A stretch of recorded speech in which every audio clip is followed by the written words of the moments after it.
रहमतुल्लाहि बरकातहू।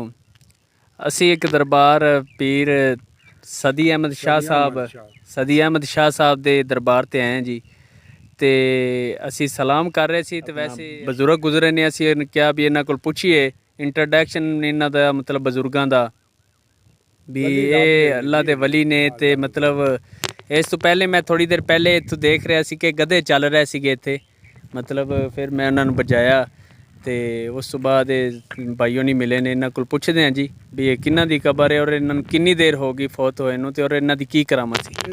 ਜੀ ਤੁਹਾਡਾ ਨਾਮ ਕੀ ਹੈ ਜੀ? ਜੀ ਮੁਹੰਮਦ ਅਸਲਮ ਜੀ। ਆਪਣਾ ਮੁਹੰਮਦ ਅਸਲਮ ਸਾਹਿਬ ਜੀ ਹਾਂ। ਅੱਛਾ ਜੀ, ਤੁਸੀਂ ਕਿੱਥੋਂ ਦੇ ਰਹਿਸ਼? ਅਸੀਂ ਆ ਕੋਲ ਇਸ ਪਿੰਡ ਚ ਹਾਂ ਜੀ। ਅੱਛਾ ਜੀ ਜੀ ਜੀ। ਇਹ ਆਪਣਾ ਕਿੰਨੀ ਕੁ ਦੇਰ ਹੋ ਗਈ ਇਹ ਜੀ ਬੜੀ ਮੁਜਤ ਹੋ ਗਈ ਹੈ। ਇਹ ਸਾਡੇ ਤੇ ਪੀਵਾਂ ਤੋਂ ਵੀ ਅਗਦੀ ਦੀ ਗੱਲ ਹੈ। ਅੱਛਾ ਜੀ। ਵਲੀ ਰੱਬ ਦੇ ਨੇ, ਬੜੇ ਬਜ਼ੁਰਗ ਹਨ, ਬੜੀ ਹਸਤੀ ਦੇ ਮਾਲਕ ਨੇ। ਅੱਛਾ ਜੀ। ਤੇ ਇਹਨਾਂ ਦੇ ਇੱਥੇ ਘਰ ਵੀ ਹੈ, ਰਿਸ਼ਤੇਦਾਰ ਇਹਨਾਂ ਦਾਨਾਬਾਦ ਰਹਿੰਦੇ। ਅੱਛਾ ਜੀ। ਆ ਪਹਿਲੀ ਵੀ ਆ ਦੀ ਹੈ। ਅੱਛਾ ਅੱਛਾ ਜੀ। ਇਹ ਮਤਲਬ ਬਜ਼ੁਰਗ ਦੀਨ ਸੀ, ਆਲਮ ਦੀਨ ਸੀ ਜੀ, ਆਲਮ ਦੀਨ ਸੀ। ਬਹੁਤ ਅੱਛਾ ਸਯਦ, ਬਹੁਤ। ਹਾਂਜੀ ਬਿਲਕੁਲ ਜੀ। ਤੁਸੀਂ ਜ਼ਿਆਰਤ ਕੀਤੀ ਇਹਨਾਂ ਦੀ? ਬਹੁਤ ਅੱਛੀ ਜ਼ਿਆਰਤ ਕੀਤੀ, ਬੜੀ ਜ਼ਿਆਰਤ ਕੀਤੀ ਹੋਈ ਇਹਨਾਂ ਦੀ। ਹਾਂਜੀ ਇਹਨਾਂ ਦੀ। ਅੱਛਾ, ਇਹਨਾਂ ਦਾ ਕੀ ਨਾਮ ਹੈ? ਸਦੀਆਂ ਮਨਸ਼। ਅੱਛਾ ਅੱਛਾ। ਇਹਨਾਂ ਦੀ ਕੋਈ ਕਰਾਮਤ ਐਸੀ ਹੋਵੇ ਕਿ ਇਹਨਾਂ ਨੇ ਮਤਲਬ ਜਿਸ ਤਰ੍ਹਾਂ ਹਜ਼ਰਤ ਸੁਲਤਾਨ ਬਾਹੂ ਰਹਿਮਤੁल्लाह अलैह ਦੀਆਂ ਕਰਾਮਤਾਂ ਨੇ ਕਿ ਉਹਨਾਂ ਦੇ ਇੱਕ ਜਗ੍ਹਾ ਤੇ ਸੋਨਾ ਫਸਲਾਂ 'ਚ ਕਰਤਾ ਸੀ, ਇਸ ਤਰ੍ਹਾਂ ਦੀ ਕੋਈ ਇਹਨਾਂ ਦੀ ਕਰਾਮਤ ਹੋਵੇ? ਬਹੁਤ ਅੱਛੀ ਕਰਾਮਤ ਹੈ। ਬਹੁਤ ਧੀਆਂ ਪੁੱਤਰਾਂ ਦਾ ਵੀ ਇੰਜ ਆ ਕੇ ਜਿਹਨੂੰ ਦੁਆ ਦਿੰਦਾ ਉਹਨੂੰ ਅੱਲਾਹ ਤਾਲਾ ਰਹਿਮਤ ਕਰਦਾ। ਸਹੀ। ਹਾਂ ਬਿਲਕੁਲ ਜੀ, ਅੱਲਾਹ ਤਾਲਾ ਦੀ ਰਹਿਮਤ ਉੱਥੇ ਹੁੰਦੀ। ਸਹੀ ਬੜੀ ਗੱਲ ਹੈ। ਹਾਂ।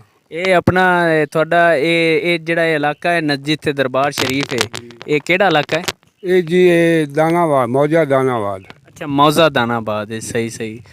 जैसा कि नाजरीन आपने देखा ये पीर सैयद सदी अहमद शाह साहब थे।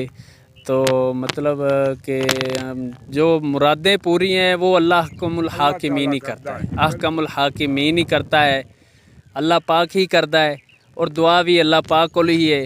साडी दुनिया और आखरत दी दोनों जहाना की जिहड़ी बेहतरी है, भलाई है, सिर्फ अल्लाह पाक दे हत्थ च। वही मुश्किल कुशा है, वही हाजत रवा है, वही सानू मारन वाला है, वही जिंदा करन वाला है।